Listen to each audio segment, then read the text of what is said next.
So this burger is gonna be delicious, and we hope that you are hungry because when it's all done, it's a mouthful, right? So there's some other ingredients that we're gonna throw in here, and we wanna show you, we recently took a visit to a place called Pure Land Organics. Thank you, Pure Land Organics Awesome farm. in North Texas, a father-daughter duo. Take a look. Over here are garlics. We've got heirloom garlics. We've also got regular kind of California soft necks. Early and late, but the heirlooms have better flavor. We have a bunch of different kinds of onions. These are white, Texas early whites. We have red Creoles.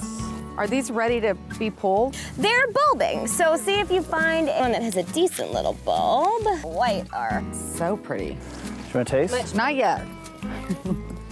Oh wow, that one's ready. People start asking at the farmer's market, like, when are you gonna have red peppers? Like, it just takes a long time. But eventually they do turn colors. And so we've got red, we've got yellow, we've got two kinds of purple peppers. One's a little lavender, one's like a more of a royal. And so you know on the reds and yellows which one you're getting. When they'll eventually get there, you mean? Like these are King. Like when you plant them as seed, you know if it's going to be red or yellow. So King Crimson will eventually be red.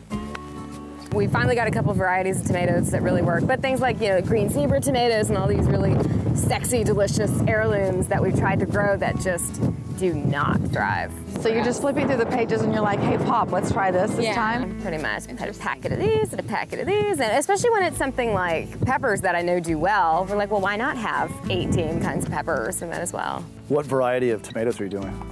We're doing a golden nugget, which are the little yellows, Washington cherry, which is kind of a mid-sized red, and then Valley Girl for our slicers. And they're the only ones we've ever grown that don't split. Really? Other than that, we've been chucking split tomatoes. I mean, we probably tried 24 varieties. Okay, so I'm curious more on the story. How did y'all get started into this? 4 years ago, we were just kind of looking for something different to do. I was managing a pediatric oncology research lab at UT Southwestern, and Dad was a petroleum engineer. Both easy transitions into farming. Yeah, natural. It was a natural progression. But we were interested in property as well with the direction that the city was sprawling. McKinney is booming and kind of wanted to, McKinney's got such a locavore, trendy, hip, foodie kind of vibe anyway. Yeah. Everyone from Dallas comes out like they're going to the country. It's like glamour country. You go to the square, you have lunch, you look at a farm, and you drive 30 minutes back to your house. And that was appealing to us. We wanted to be an urban farm, somewhere that, this will always be green, even though right over there's 5,000 houses going in now. Fantastic. All right, so show me exactly what we do on this burger next. Well, some of their great purple onions, which are really sweeter than any other purple onion I've ever had. Okay, now I flipped the burger, so now I'm getting a sear on what's now the bottom side, so I had a sear on the top. Look how golden brown that is from that coffee and cocoa. Yes. So rather than caramelize the onions in a separate pan, which is more to wash, I'm just gonna toss them in here. I wanna add a little bit of heat. So, do you want your spicy, not spicy? Okay, we'll just do the whole thing with the rings in there. Are y'all okay with that?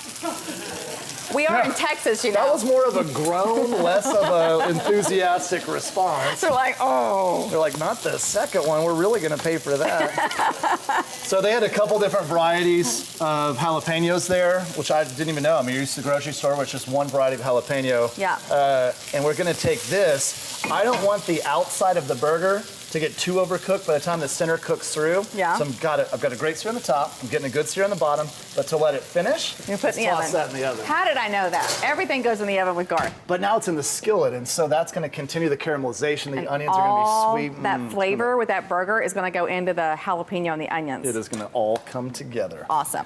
Okay, if you'll do me a favor and move that pot over here, we're gonna get ready for our fried onion rings. I don't think I've ever made homemade onion rings. Really? Have this y'all? Is gonna be so much better. Yes and no, about half and half. Okay, but mine are a little different than what you get some places. I like the really thick ones. Yeah. It's almost like a chicken fried onion ring. Yeah. So rather than those little, who's gonna bother with those little matchstick shoestring? Oh, I like those too. Wait till you try these. Okay, one little note here is I wanted to cut it not where the center would be the center ring, because it'd be hard to pop these out. See how I cut it where it's at the angle here? Yeah. So that makes it really easy. See how those just separated just like that? Okay, and so I'm gonna do the same thing on this side, that I don't want the cut to be right in the middle, because if it is, then you're not gonna be able to pop those rings out. Okay. Okay? I'll try to remember that. You better All right, take and this notes. last one, you're gonna take some notes? Yes. All right, and this last one, and again, just pop that outside off. Uh-huh. We're gonna get these ready. I want to keep these nice and cold. If you're not gonna fry them right away, go ahead and put them in your refrigerator. Otherwise, they start to get too soft and disintegrate by the time you get a really crunchy crust on the outside. Okay, perfect. So we'll just get ready for the breading here in just a little bit. All right. And go to break. Onion rings. See, you got to come back because you're going to want to see how to make these onion rings. Stay with us.